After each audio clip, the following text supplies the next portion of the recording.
Boa noite, meus irmãos. Convido os irmãos para que se coloquem de pé. Nós vamos ler o Evangelho de Jesus segundo o relato de João, o primeiro capítulo, dos versos 1 a 14. Vamos ler de forma alternada.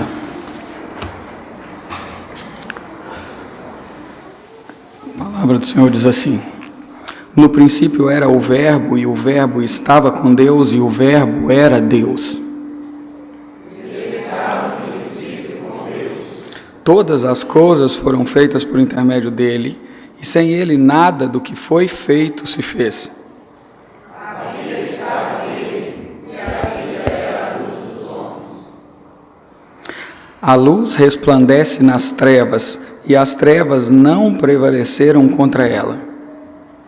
Houve um homem enviado por Deus, cujo nome era João. Este veio como testemunha, para que testificasse a respeito da luz, a fim de todos virem a crer por intermédio dele.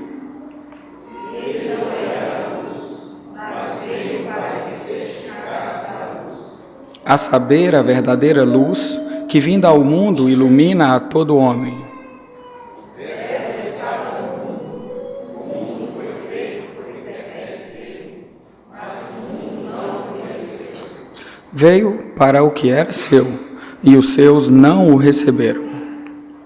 Mas a todos quantos receberam, Deus os poder de ser feitos filhos de Deus, a saber, aos que creem no seu nome. Os quais não nasceram do sangue, nem da vontade da carne, nem da vontade do homem, mas de Deus. E o Verbo se fez carne e habitou entre nós, cheio de graça e de verdade, e vimos a sua glória, glória como do unigênito do Pai. Podeis assentar. Vamos orar. Santo Deus, eterno, soberano Pai, nós suplicamos do Senhor nesse momento, que fale aos nossos corações através da sua santa palavra. Usa-nos conforme a tua vontade. Te pedimos, Pai, que o Espírito Santo do Senhor haja na vida da tua igreja, cada um aqui presente, possa extrair da tua palavra aquilo que o Senhor mesmo quer que eles saibam. Pai, nós suplicamos a Ti, no nome do nosso glorioso Redentor, Jesus Cristo. Amém. Meus irmãos, então, nós vamos expor esse texto nesse momento sobre a perspectiva de João naquele contexto histórico onde ali ele estava incluído.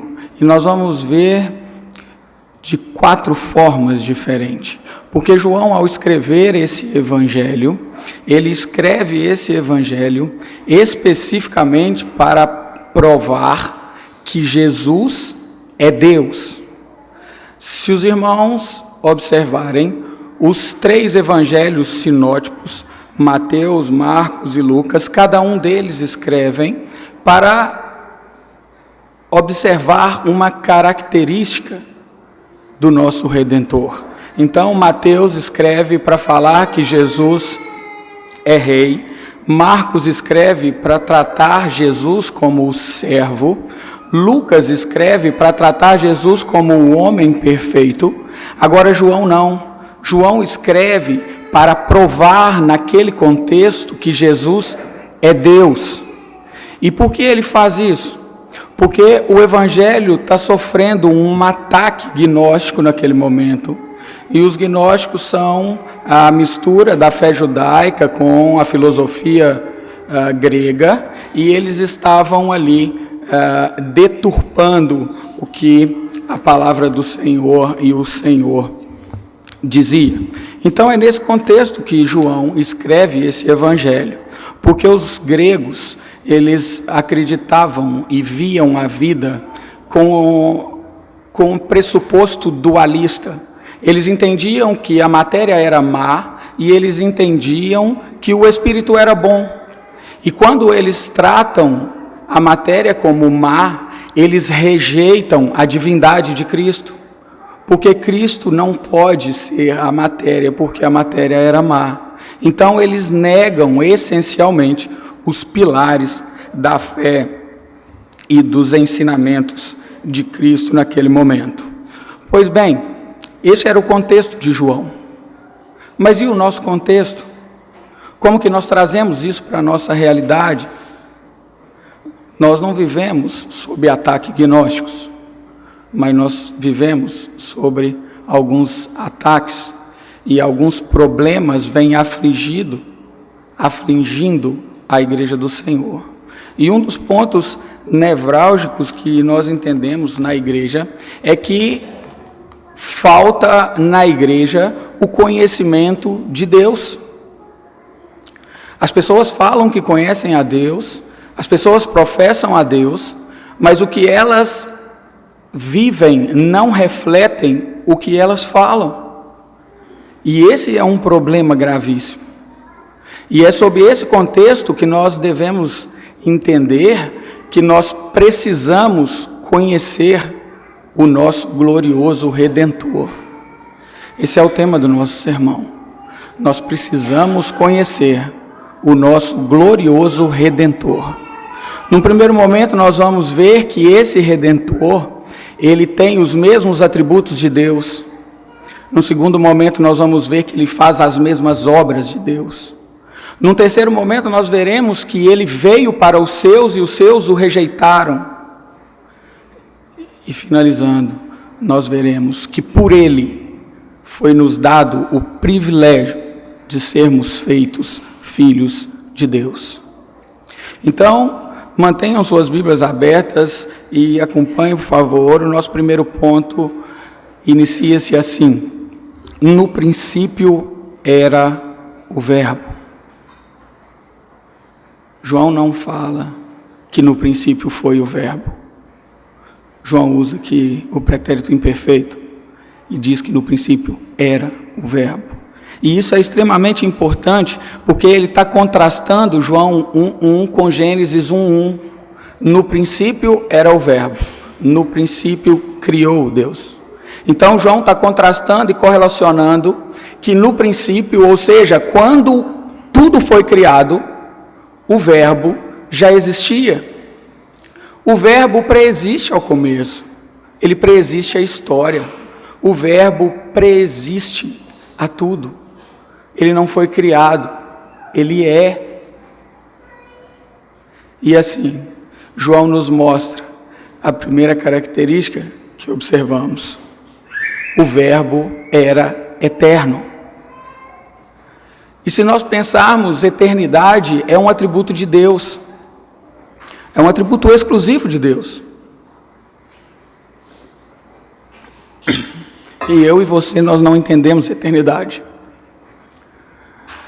Se partirmos do pressuposto filosófico do filósofo e pensador Aristóteles, ele nos fala que para que nós, homens, entendamos algo, isso precisa estar dentro de algumas características e pressupostos humanos, tal como espaço, tempo. Eternidade nós não entendemos. Foge o nosso entendimento. Pensem comigo, se nós tirarmos um dia de 1000 anos, nós não teremos 1000 anos. Agora, se nós tirarmos um dia da eternidade, o que nós teremos? A eternidade. Se nós tirarmos 1 milhão de anos da eternidade, o que nós teremos? A eternidade. A eternidade é algo exclusivo de Deus e nós não a entendemos.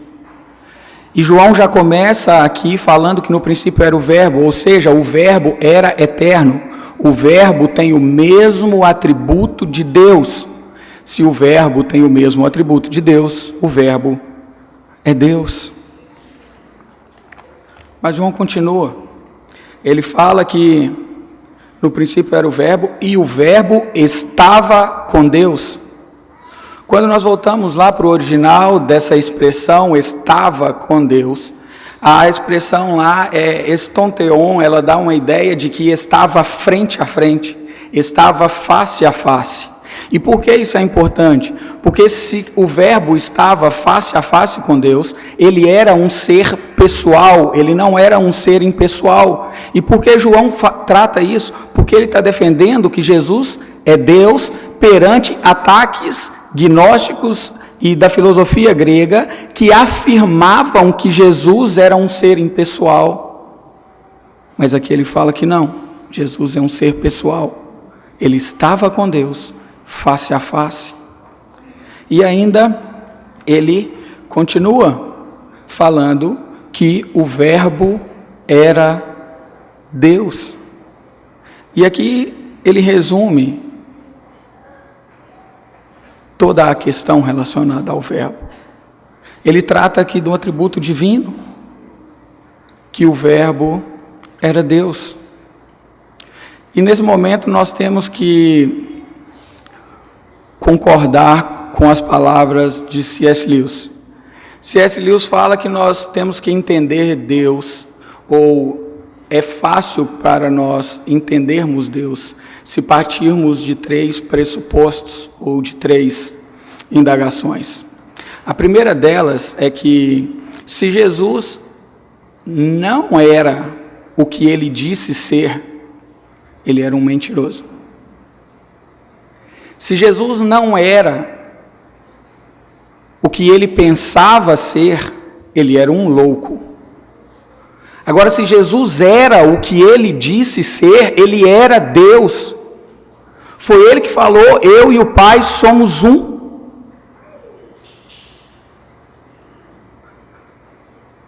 Ele falou que antes que Abraão existisse, eu sou.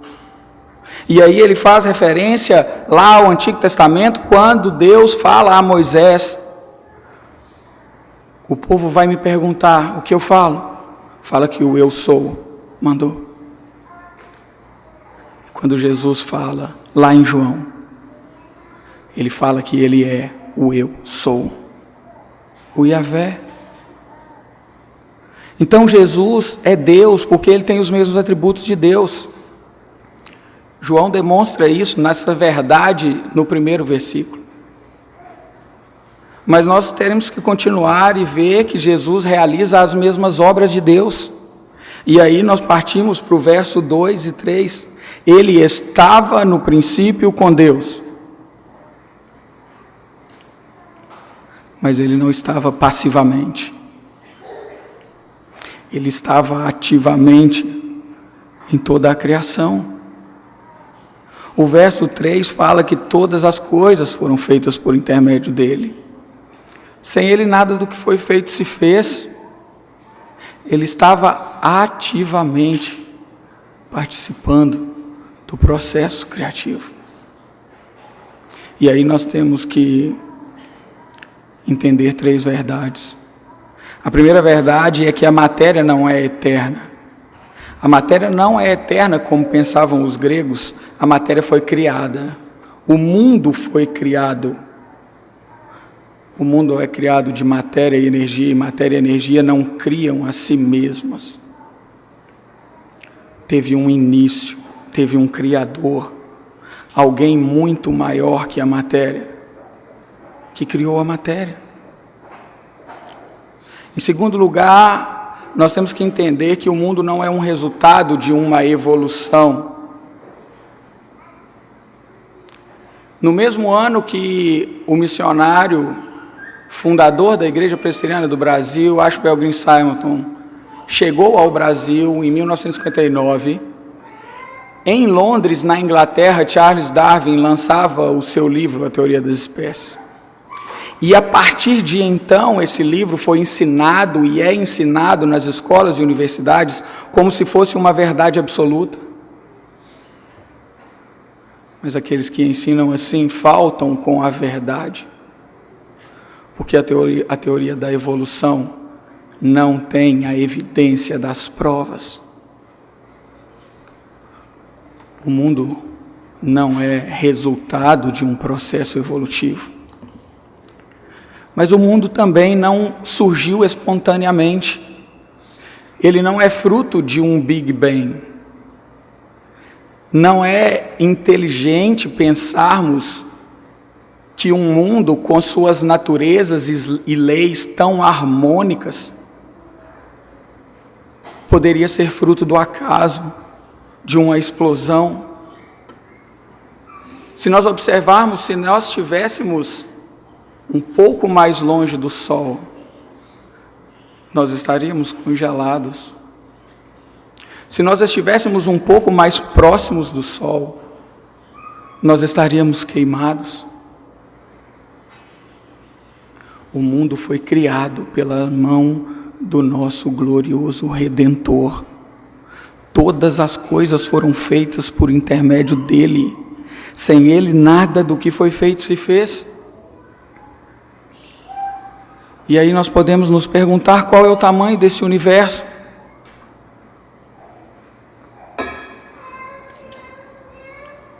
Se os irmãos observaram a primeira oração do nosso irmão Fernando, ele citou o texto de Isaías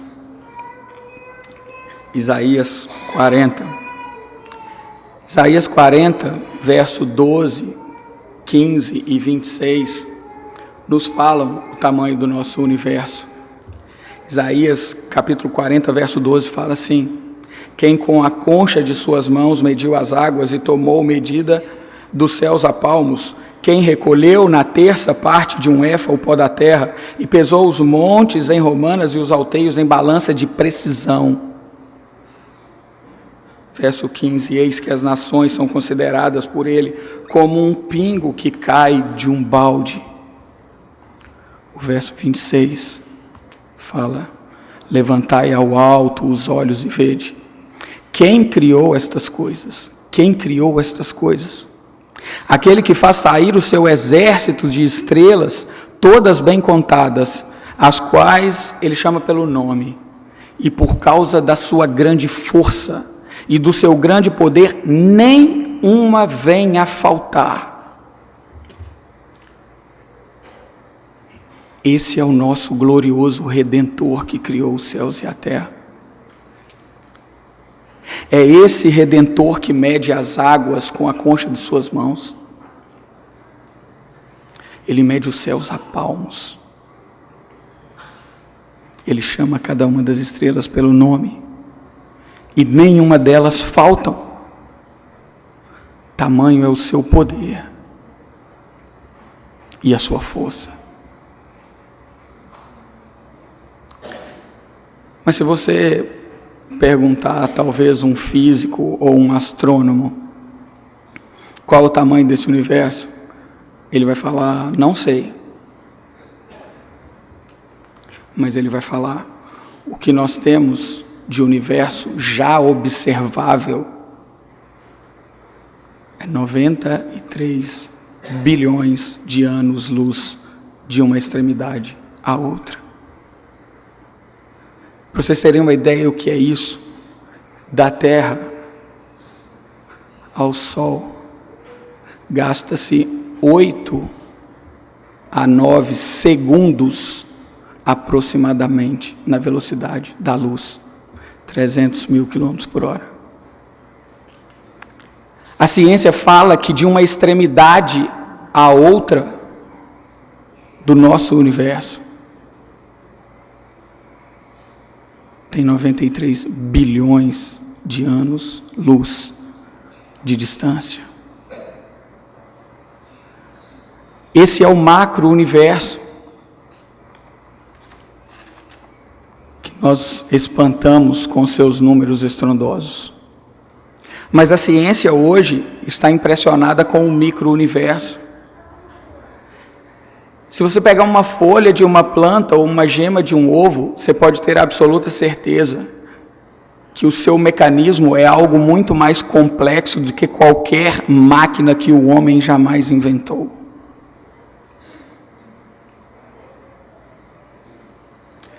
Um professor de oftalmologia de Harvard falou e pesquisou que nós temos em nossos olhos aproximadamente 2 milhões de fios duplos encapados, e que se um deles não estivesse lá, nós teríamos algo como um curto-circuito e ficaríamos cegos.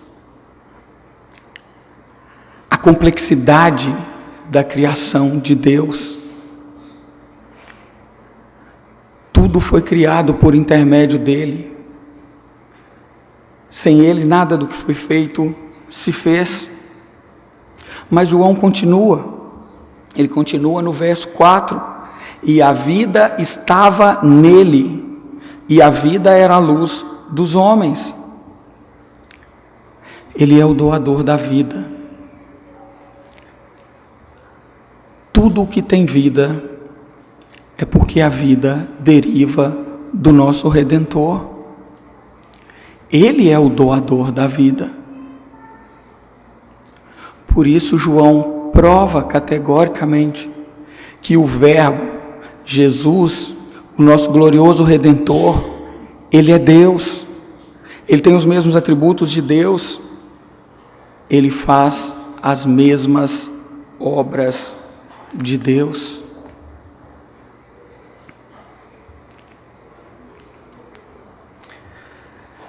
Mas ele não para. Se nós sairmos deste texto que lemos e continuarmos apenas no Evangelho segundo o relato de João, nós vamos ver que João relaciona 7 milagres de Deus. E por que milagres? Porque milagre é algo de Deus. E se Jesus faz os milagres de Deus, Jesus é Deus. Jesus transformou água em vinho, ele curou o filho de um oficial, ele ressuscitou Lázaro, ele curou um paralítico, ele multiplicou os pães, ele andou sobre o mar, ele curou um cego de nascença. Portanto, meus irmãos, até aqui Jesus nos prova categoricamente que Jesus é Deus.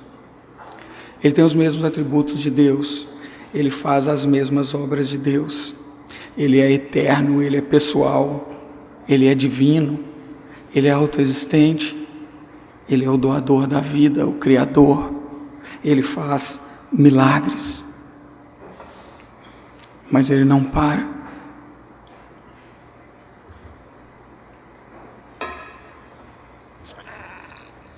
A partir do terceiro ponto, João vai nos mostrar que ele veio para os que eram seus, mas os seus não o receberam. A partir do verso 6, João vai trazer aqui o relato de João Batista. Houve um homem enviado por Deus, cujo nome era João. Este veio como testemunha para que testificasse a respeito da luz, a fim de todos virem e crerem por intermédio dele. Ele não era a luz, mas veio para que testificasse da luz, a saber, a verdadeira luz que vinda ao mundo ilumina a todo o homem. Se os irmãos bem sabem, entre Malaquias e João Batista nós tivemos 400 anos de silêncio. Deus não falava como anteriormente. E aí Deus quebra o silêncio exatamente com João Batista. E ele traz palavras duras para o povo. Ele traz uma mensagem de arrependimento. Mas João Batista é categórico ao afirmar que ele não era o Messias. Ele chegou a falar que ele não é digno de desatar as sandálias de Jesus. Ele veio para testificar a respeito do Verbo. A partir do verso 10, nós entendemos algo intrigante. O Verbo estava no mundo. O mundo foi feito por intermédio dele,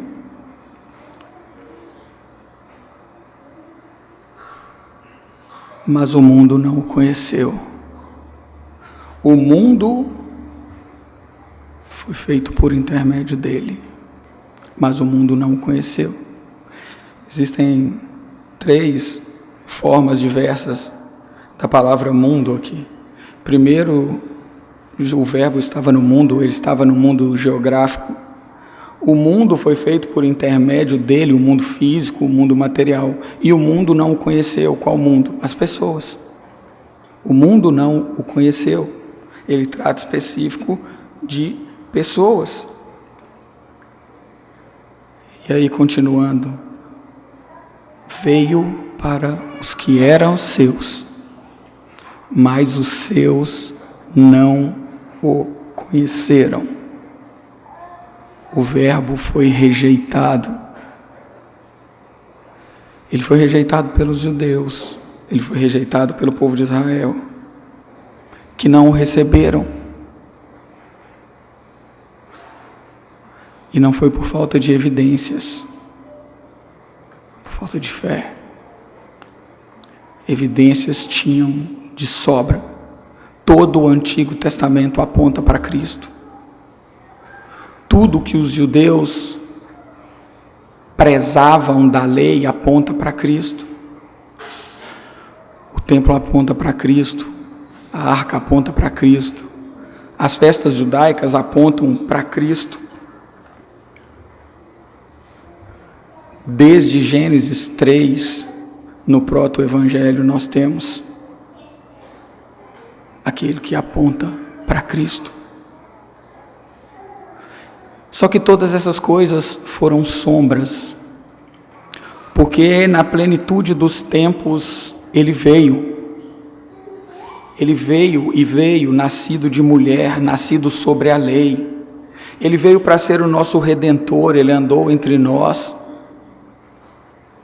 fazendo as mesmas obras de Deus, com os mesmos atributos de Deus.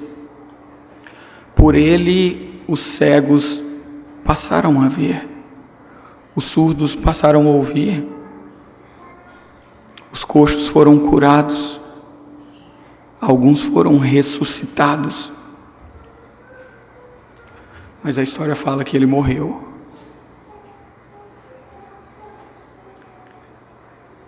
O nosso glorioso Redentor morreu. Mas ele não permaneceu morto. Deus o ressuscita dentre os mortos. E ele governa as nações. Meus irmãos, quando nós olhamos para o Antigo Testamento e todas aquelas coisas que apontavam para Cristo, e que quando Cristo veio, passou a ser sombra, nós temos uma profunda tristeza em ver alguns meios ditos evangélicos tratando as coisas do culto judaico como algo sagrado, como algo muito espiritual. Nós temos visto pessoas tocando shofar em cultos. Nós temos visto a Arca da Aliança dentro de alguns templos. Nós temos no Brasil o Templo de Salomão.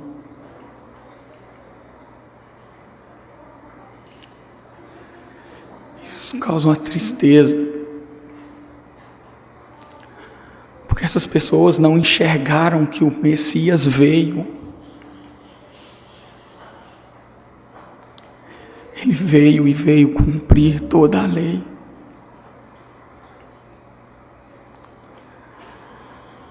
Outro dia eu vi um relato de um pastor falando que encontrou com um amigo, também pastor, e o amigo estava voltando de viagem, ele estava para Jerusalém. E aí ele falou: e aí, a viagem foi boa, tal, tudo bem? Então, não, foi coisa rápida, eu dei um pulinho em Jerusalém só para jejuar debaixo dos céus de Jerusalém, já voltei. Esse pastor falou que não se conteve, falou assim: meu irmão, que jejum caro, que jejum caro. Meus irmãos, qual que é a diferença de jejuar debaixo dos céus de Jerusalém ou debaixo do céu de Patinga? Qual que é a diferença de orarmos no templo ou orarmos no cume do monte? Qual que é a diferença de você orar na sua casa ou no seu carro?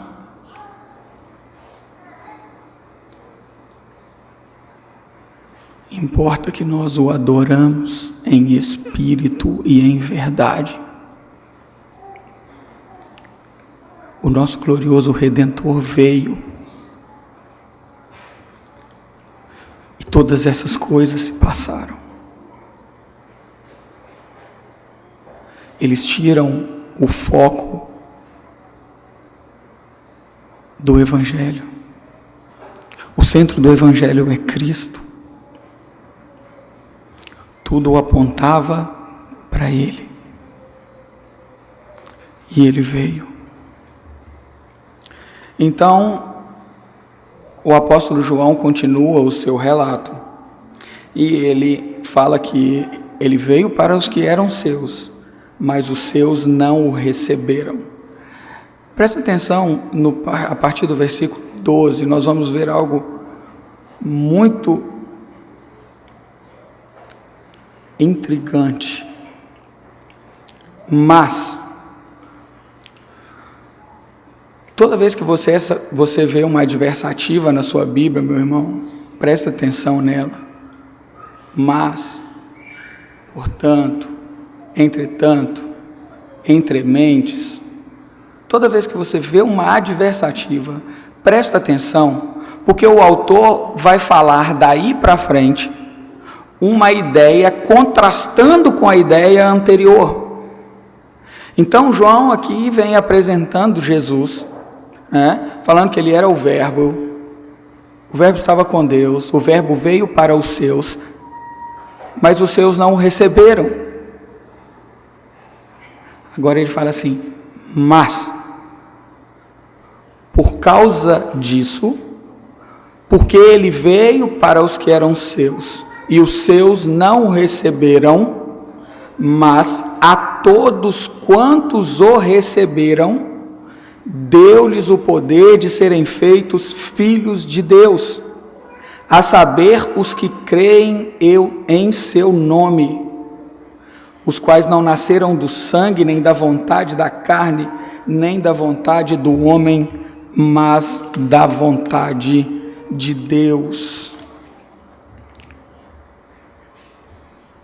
Mas a todos quanto o receberam. Quem é esse todos? Os judeus, os gentios, os homens, as mulheres, os meninos, os velhos, os indígenas, os de lá, os de cá, todos, sem distinção, a todos quanto o receberam, deu-lhes o poder de serem feitos filhos de Deus. Se você crê em Jesus, Jesus deu-lhe o poder de ser feito filho de Deus. Ele continua falando que ele não nasceu do sangue, nem da vontade da carne, nem da vontade do homem, mas de Deus. E aí, quando ele trata aqui dessas três expressões, sangue, vontade da carne e vontade de Deus, ele está deixando isso muito claro, que para ser feito filho de Deus não é uma questão hereditária, não é uma questão familiar. É certo que Deus tem promessa para a família, ponto. Mas a salvação, o ser feito filho de Deus, não é uma questão de descendência, porque era isso exatamente que os judeus acreditavam. E João está aqui contrastando essa ideia. Então, para a salvação, não vale o ditado popular de que filho de peixe é peixinho. Filho de crente não é crentinho. A salvação não é hereditária. ele fala que não é por sangue, não é por vontade, não é por vontade do homem nem vontade da carne, mas é exclusivamente por vontade de Deus. Então, para você ser feito filhos de Deus, meus irmãos, isso tem que partir de Deus. E partindo de Deus, você vai nascer de novo. Você vai ser regenerado. Você vai ter a sua vida transformada pelos méritos de Cristo Jesus. E isso é dos maiores dos milagres que nós podemos contemplar. É quando o próprio Deus entra dentro do seu coração e arranca o seu coração de pedra e te dá um coração de carne. Só assim, só sendo gerado pelo Espírito, só nascendo de novo, você se torna um cidadão do céu. Só o próprio Deus pode salvar. E aí nós vamos para o último versículo, para a conclusão do pensamento de João. E o Verbo se fez carne e habitou entre nós, cheio de graça e de verdade, e vimos a sua glória, glória como do unigênito do Pai. É o maior mistério do cristianismo.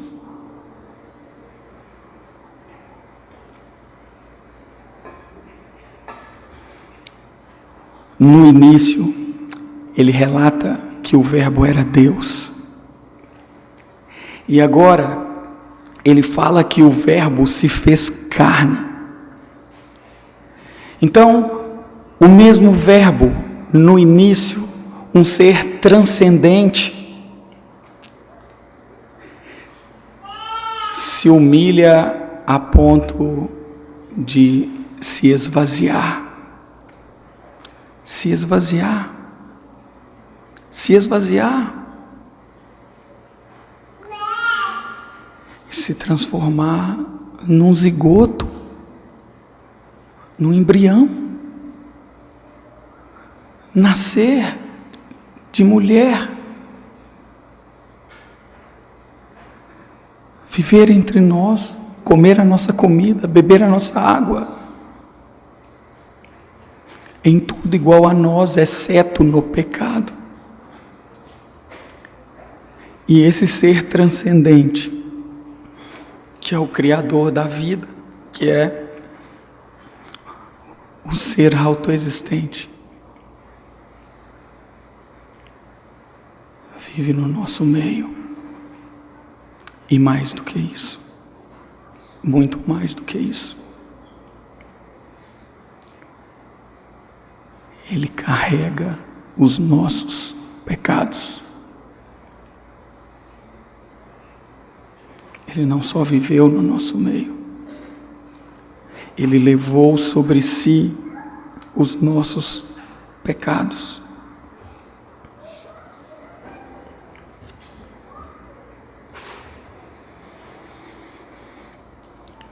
O relato fala que Ele morreu mesmo. Aquele transcendente, aquele ser grandioso, Criador dos céus e da terra, se humilhou a ponto de se tornar homem,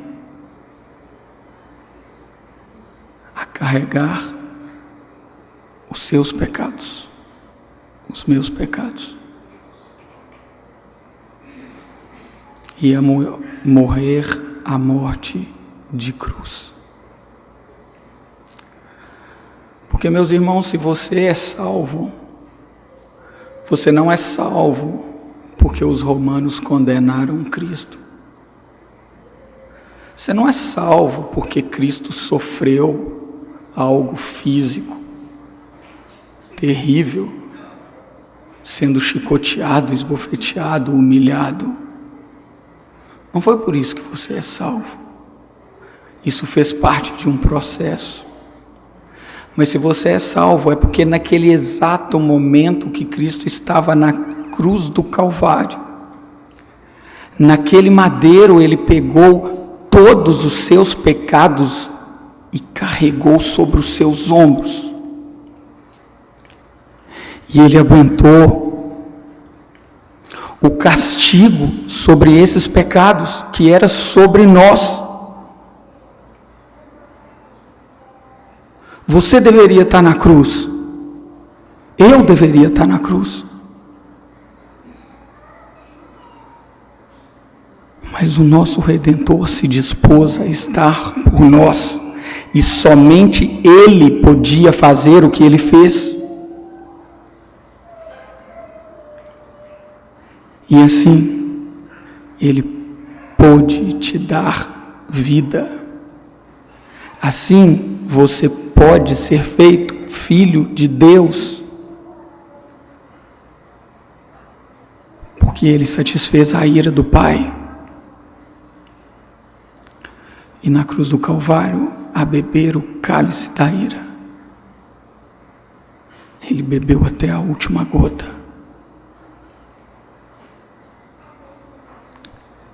E exclamou: está consumado.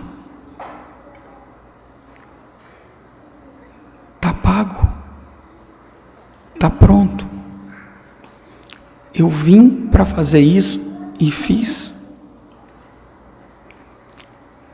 E o Pai o ressuscitou dentre os mortos,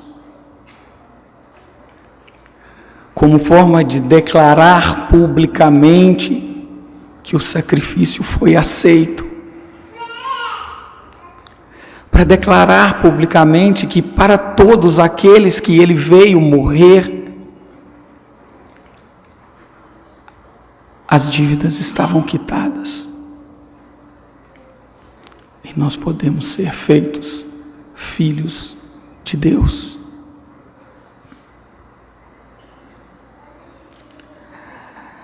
E João termina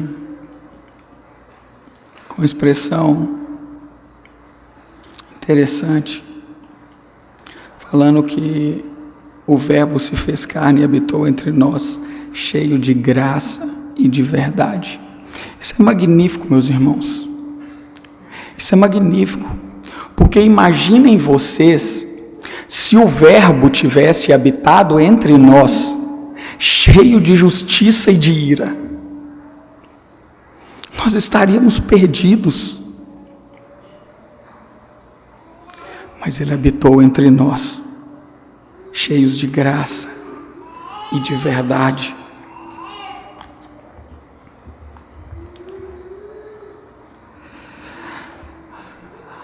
E João continua e termina: glória como do unigênito do Pai. Se vocês bem sabem, glória não é um atributo de Deus. Santidade é atributo de Deus. Justiça, eternidade. Quando nós olhamos para o Antigo Testamento, a gente consegue ver isso muito claro quando o profeta vem e ele ressalta alguns dos atributos de Deus. Isaías fala muito da justiça de Deus, da santidade de Deus. Amós fala da justiça de Deus. Oséias trata muito sobre a misericórdia de Deus. São os profetas do Antigo Testamento exaltando um atributo de Deus. Mas quando o Filho vem na plenitude do tempo, Ele veio para que vissem a sua glória. A glória é entendido teologicamente como o conjunto de todos os atributos de Deus, de forma, na sua capacidade máxima ou no seu resplendor máximo.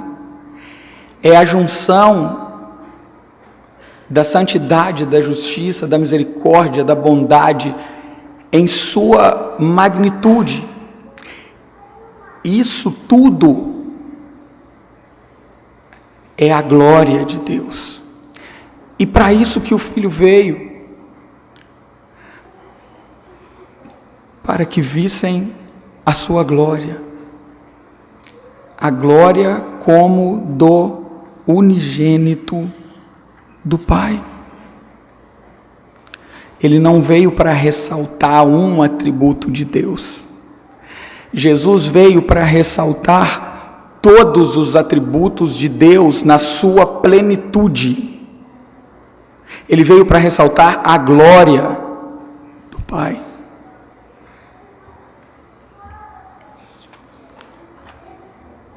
E aí João finaliza, nesses 14 versículos, provando a sua tese, de que o nosso glorioso Redentor é Deus. O Verbo é Deus. Só Ele podia fazer o que Ele fez. E eu concluo com uma comparação que até fizemos hoje na aula de escola dominical. Porque João ainda relata no seu evangelho 7 declarações de Cristo. Cristo falando que Ele era o eu sou. Eu sou a porta, eu sou a videira, eu sou o caminho, a verdade e a vida. Mas uma dessas declarações Ele compartilha com a sua igreja. Se vocês olharem em João 8,12, Ele fala assim: eu sou a luz do mundo. Se vocês forem para Mateus 5,14, vocês vão ver que Ele fala assim: vós sois a luz do mundo. Não tem relato de Cristo falando que a igreja é o pão da vida, nem que a igreja é a ressurreição e a vida, nem que a igreja é a videira. Mas Ele diz que Ele é a luz do mundo e a igreja é a luz do mundo. Mas como entender isso?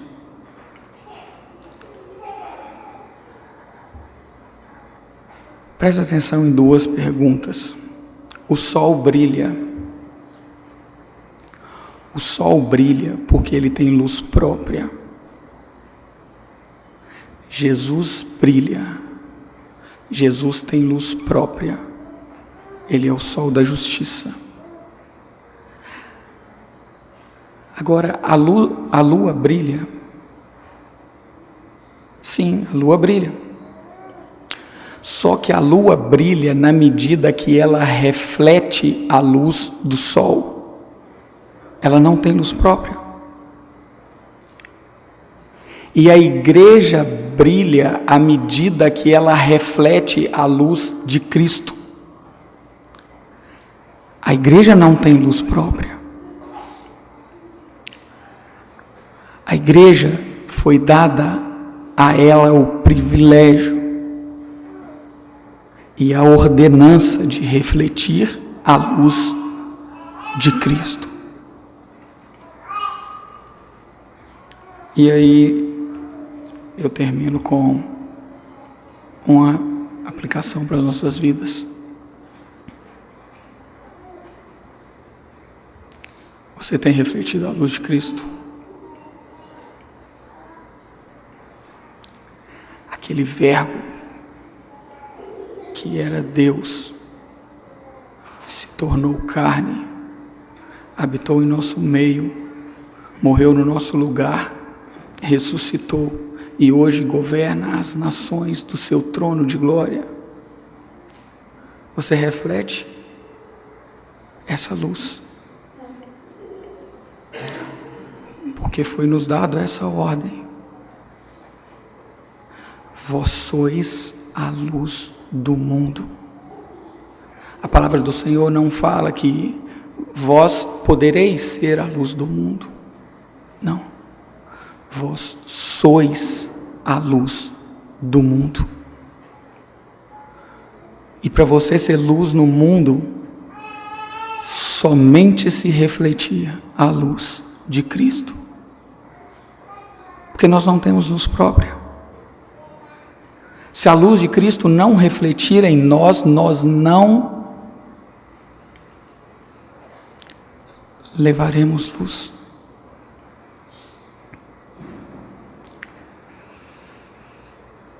Pense nisso, meus irmãos.